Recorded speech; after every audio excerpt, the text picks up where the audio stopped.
नमस्कार दोस्तों। आज की कहानी का शीर्षक है चार लड़ाकू बहू और बेचारी सास। पार्ट 1। एक समय की बात थी। एक औरत की चार बहुएं थीं, जिनका नाम रोमा, टीना, मीनू और रितु। चारों की शादी एक ही घर में हुई है। चारों बहुएं एक ही साथ एक घर में ही रहती हैं। चारों बहुओं की सास का नाम अनीता था। अनीता जी बहुत ही समझदार और शांत स्वभाव की महिला हैं। लेकिन अपने चारों बेटों की शादी के बाद अनीता का सिर्फ एक ही काम रह गया है कि चारों बहुओं का प्यार कैसे बढ़ाया जाए। एक दिन अनीता के घर उसकी बहन आई। अनीता की बहन, अनीता तू तो बहुत खुशकिस्मत है। तेरी चारों बहुएं तो बहुत सुंदर हैं और तेरा बहुत ख्याल भी रखती हैं। तुझे तो घर के काम की चिंता ही नहीं रहती होगी। अनीता: अरे कहाँ दीदी, मुझे तो हर समय यही चिंता रहती है कि कहीं इन चारों में लड़ाई ना हो जाए। जब भी मुझे लगता है कि इन चारों में बहस होने वाली है तो मैं बात तो संभाल लेती हूँ। अनीता की बहन: ये बात तो सच है अनीता। दुनिया सोचती है कि बहुएं आ जाने से घर में खुशियाँ आ जाती हैं, लेकिन ये भी सच है घर में बहुएं आ जाने से सास के लिए जिम्मेदारी भी बढ़ जाती है। हर समय बस यही सोचते रहो कि कहीं लड़ाई ना हो जाए। ये दोनों बात कर ही रही थी, तभी अचानक रोमा और मीनू की लड़ने की आवाज़ आई। रोमा: मैंने एक बार पोछा लगा दिया है तो मैं दोबारा नहीं लगाऊंगी। मीनू: दोबारा पोछा तो तुम्हें लगाना ही पड़ेगा। रोमा: तुमने इतना गंदा पोछा लगाया है, लग ही नहीं रहा है कि घर की सफाई हुई है। बहुओं में इस तरह से लड़ाई देखकर अनीता की बहन घबरा गई और अनीता को समझाने लगी, तेरी बहुएं काम कम करती हैं और लड़ती ज़्यादा हैं। अनीता, तुझे इतनी लड़ाई बंद करने के लिए कोई ना कोई रास्ता तो निकालना ही पड़ेगा। ये कहकर अनीता की बहन वहाँ से चली गई। अब अनीता दिन रात यही सोचती रहती कि इन बहुओं का आपस में प्यार कैसे बढ़ाया जाए। इसलिए अनीता ने अपनी सारी बहुओं को इकट्ठा किया और कहा, अनीता, तुम चारों लोग दिन भर आपस में लड़ती रहती हो। इससे ना तो घर चल सकता है ना तो ज़िंदगी। इसलिए आज तुम सब ये बता दो कि चाहती क्या हो। रोमा: माँ जी, आप हमें अलग घर दे दो। अनीता: मेरे पास इतना पैसा नहीं है कि मैं तुम चारों को अलग अलग घर बना कर दूँ। मीनू: माँ जी, ये घर भी तो बहुत बड़ा है, आप इस पर 4 मंजिला बनवा दो और हम चारों को दे दो। अनीता: मैंने अपने चारों बेटों को बड़े प्यार से पाला है, इसलिए मैं नहीं चाहती कि तुम लोगों की वजह से मेरा घर टूट जाए। मेरे चारों बेटे अलग अलग रहें और मेरा क्या, मैं तुम चारों में से किसके पास रहूँगी। अनीता की ये बातें सुनकर चारों बहुएं चुप हो गईं। चारों में से कोई भी अनीता को अपने साथ नहीं रखना चाहती थी। अनीता ने अपनी बहुओं को एकटक देखा और कहा, तुम चारों को मैंने अपने बेटे भी दे दिए और अपना घर भी दे दूँ, लेकिन तुम में से कोई भी मुझे अपने साथ नहीं रखना चाहता। यह कहते हुए अनीता की आंखें भर आई और वह उन चारों बहुओं के काम बांट दिए और उन सबको कहा कि कोई भी आपस में नहीं लड़ेगा। लेकिन उनकी बहुएं कहाँ मानने वाली थी। अब चारों बहुओं ने एक एक टीम बना ली। एक टीम में रोमा और मीनू थी और दूसरी टीम में रितु और टीना थी।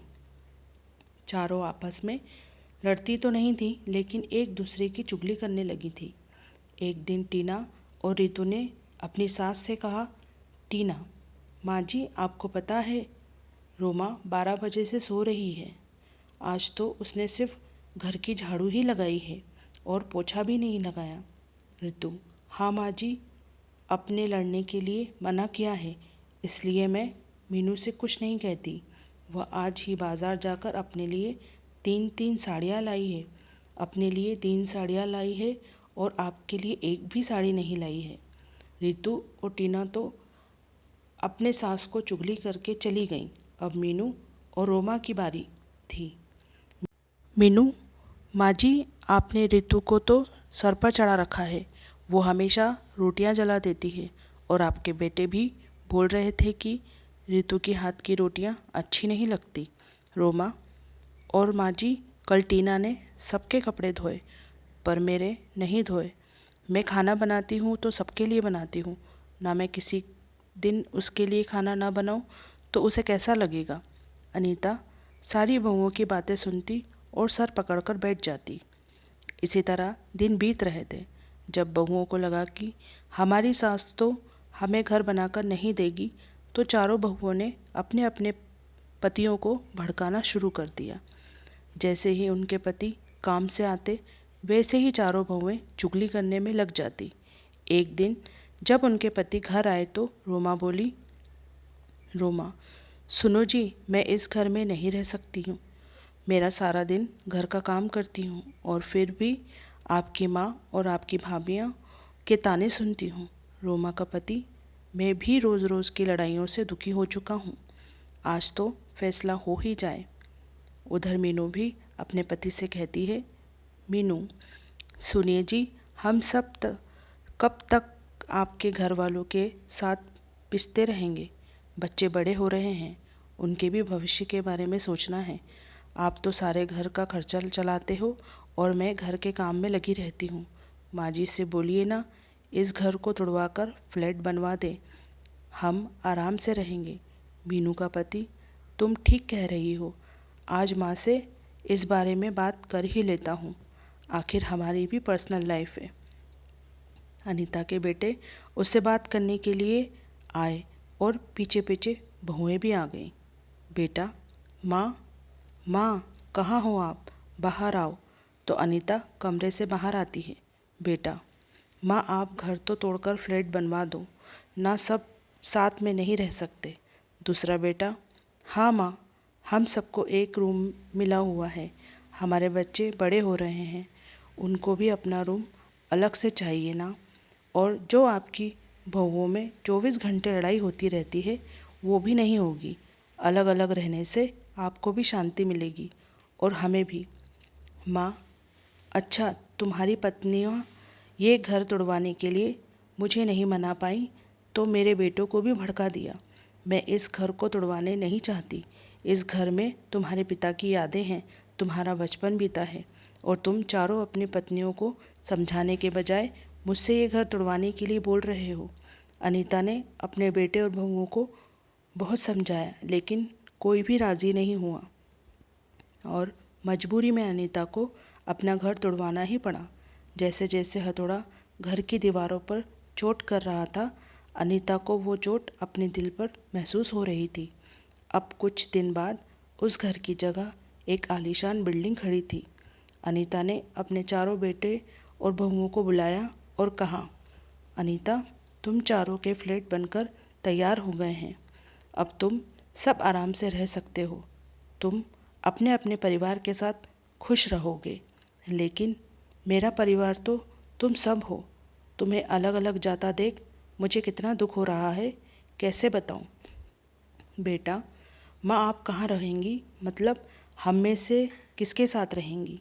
अनीता, तुम फिक्र मत करो बेटा, तुम्हारी बूढ़ी माँ किसी पर भी बोझ नहीं बनेगी। पेंशन तो आती है मेरे पास, उससे मेरा गुजारा हो जाएगा।